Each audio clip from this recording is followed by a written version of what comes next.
This is Dr. Tim Rail with another story from my book, The Day That Changed Forever.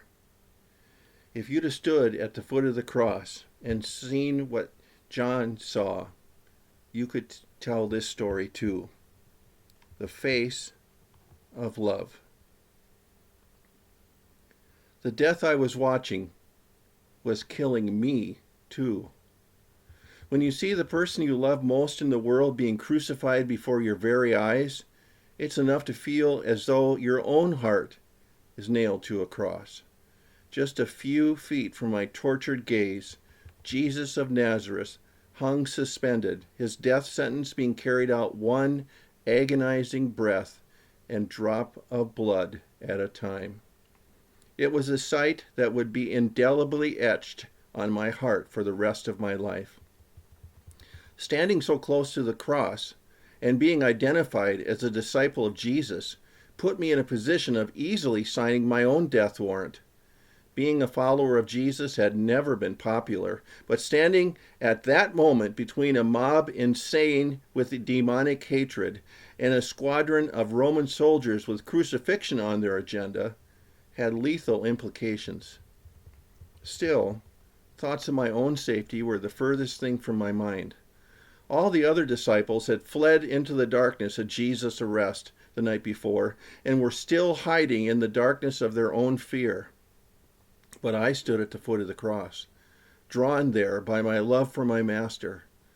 Love for my Master had led me to follow Jesus for over 3 years. I could be no other place but near him now.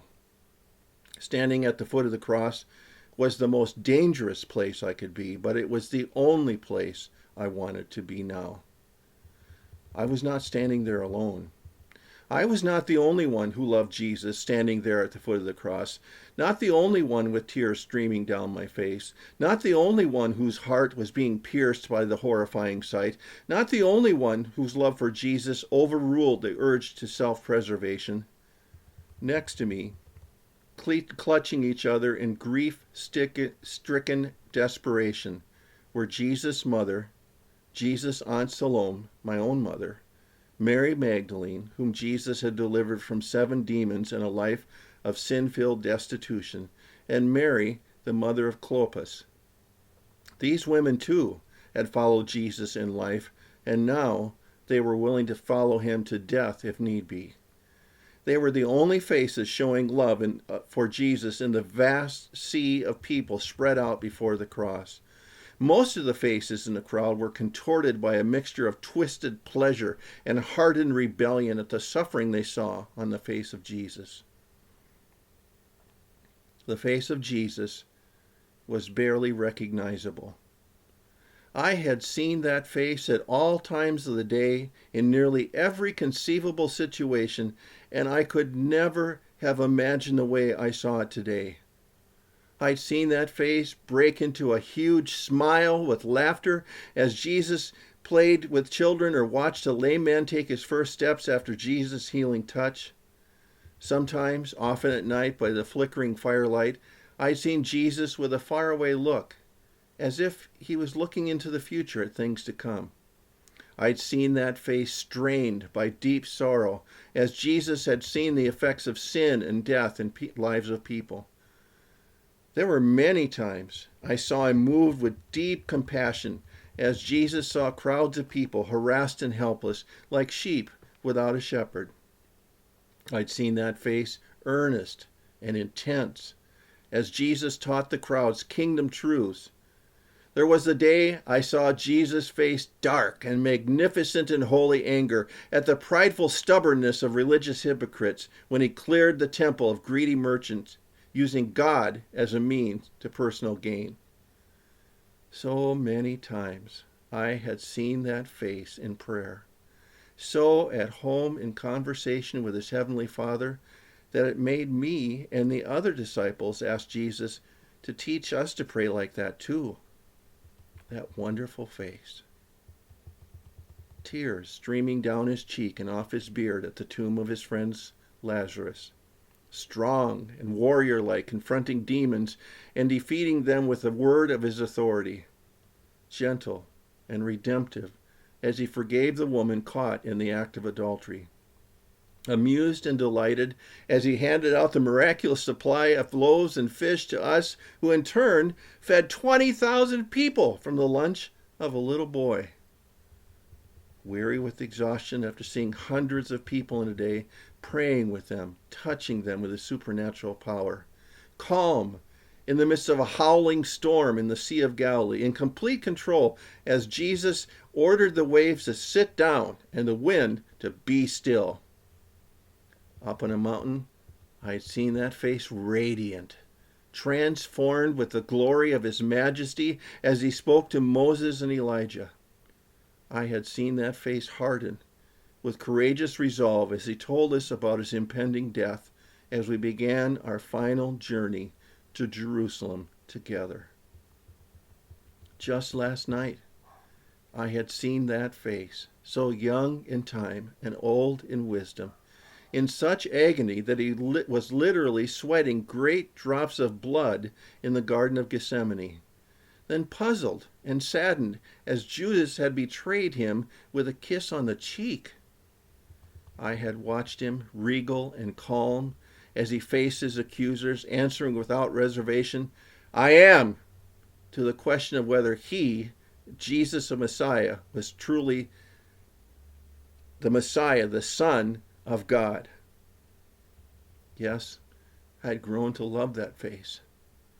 But now, between the physical torture he was experiencing and the spiritual suffering he was enduring from the crushing weight of humanity's sin laid on him, Jesus was barely recognizable. At his trial, a mockery of Jewish justice, the priest who had convicted him of blasphemy for his fearless confirmation that he was the Messiah had blindfolded and beat that face over and over, spitting on him while they pummeled him. His lips were broken and bleeding, his eyes blackened and swelling, his cheeks puffy from the blows. In their rage, supposedly motivated by righteous indignation, but in reality fueled by demonic instigation, the Pharisees had pulled out patches of Jesus' beard, hurling their hatred in his face, and pieces of his beard still attached to skin on the floor.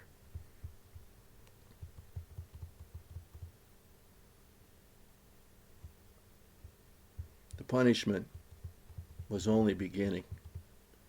The priests pushed, pulled, and dragged Jesus on a journey that led them to Pilate, then to Herod, and finally back to Pilate.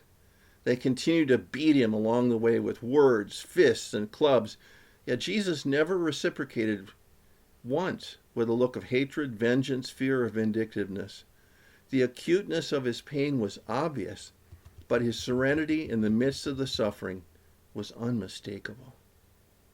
When at last Pilate caved in to the demands and political threats of the priests and the mob, the Roman soldiers went to work on Jesus with their own form of torture, intentionally designed to bleed every bit of life just short of death out of a condemned prisoner in order to make death by crucifixion that much quicker. After all, they had better things to do than sit around watching people die. They led Jesus out into their courtyard where they first beat him on the head with a reed, and putting the reed in his hand as a mock scepter, they surrounded him and jeered at him with profane taunts. The mockery was designed to strike at the heart of the prisoner's identity. Then they went to work on his body. Stripping him naked, they bent Jesus over, tying his hands to a pole, exposing him to even more ridicule. 2 soldiers, one on either side, began systematically lashing him with a despicable weapon called the cat o' nine tails.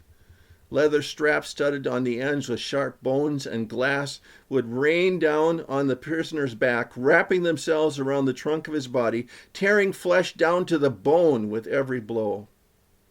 The prisoner was literally beaten from the ankles to neck until blood spattered like rain on the soldiers and the surrounding ground. Some condemned men never made it past the flogging.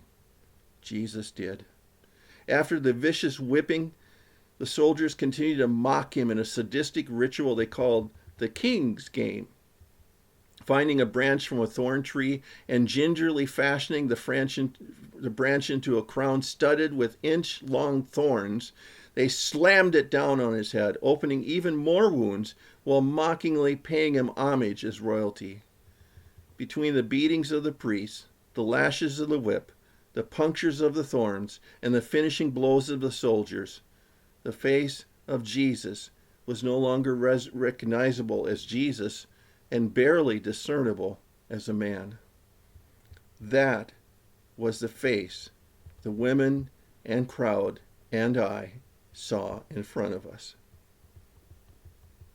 Several hours had passed since they had thrown Jesus to the ground on the splintered wood of the crosspiece of his cross and nailed him into place.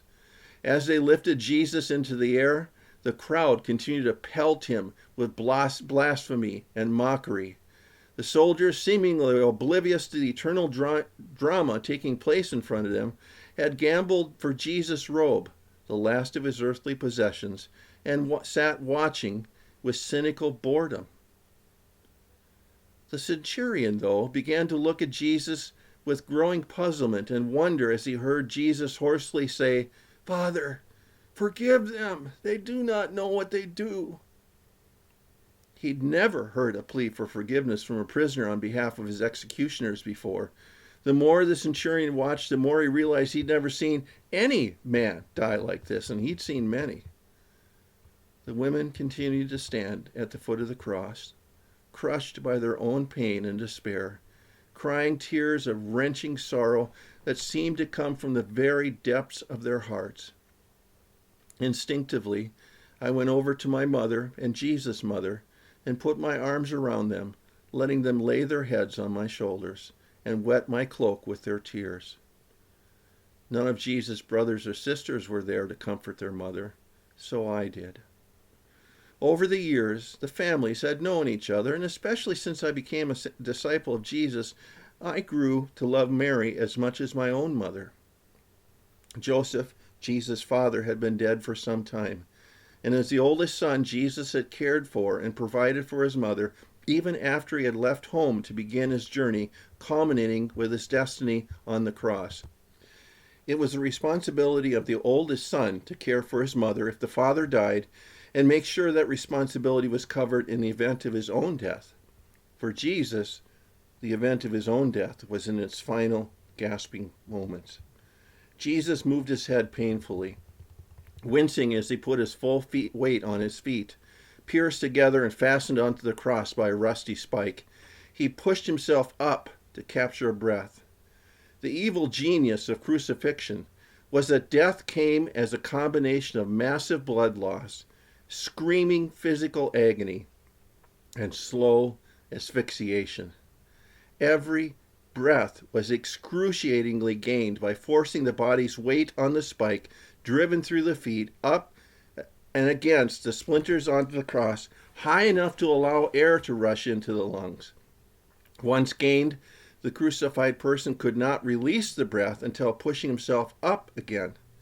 It was like breathing underwater, gasping for air each time the man's head could break the surface, only infinitely more painful.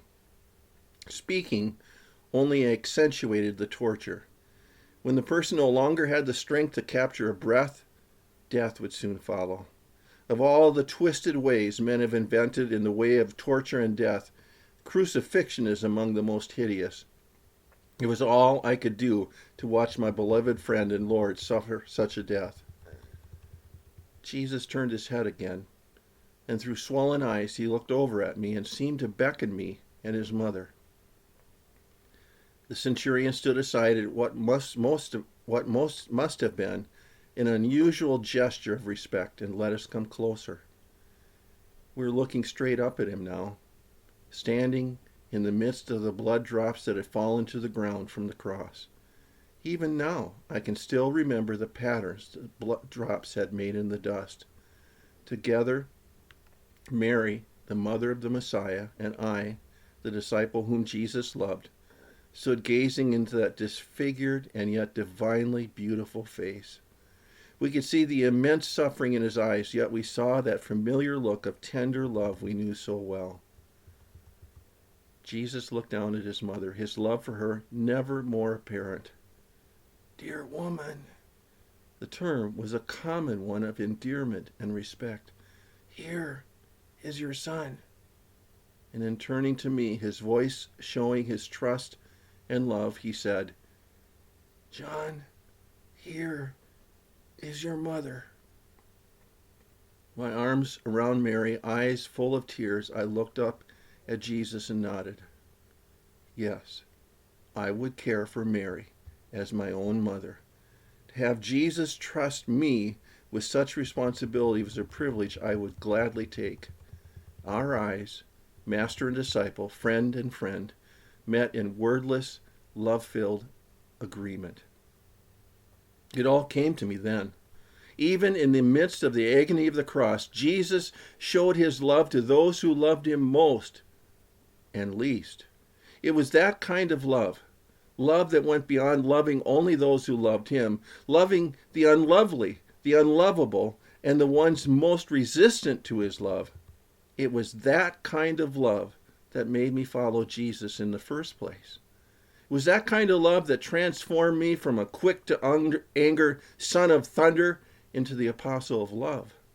It was the love that I had seen on the face of Jesus day in, day out, and now finally wholly evident on his face that led me to stand by that cross now.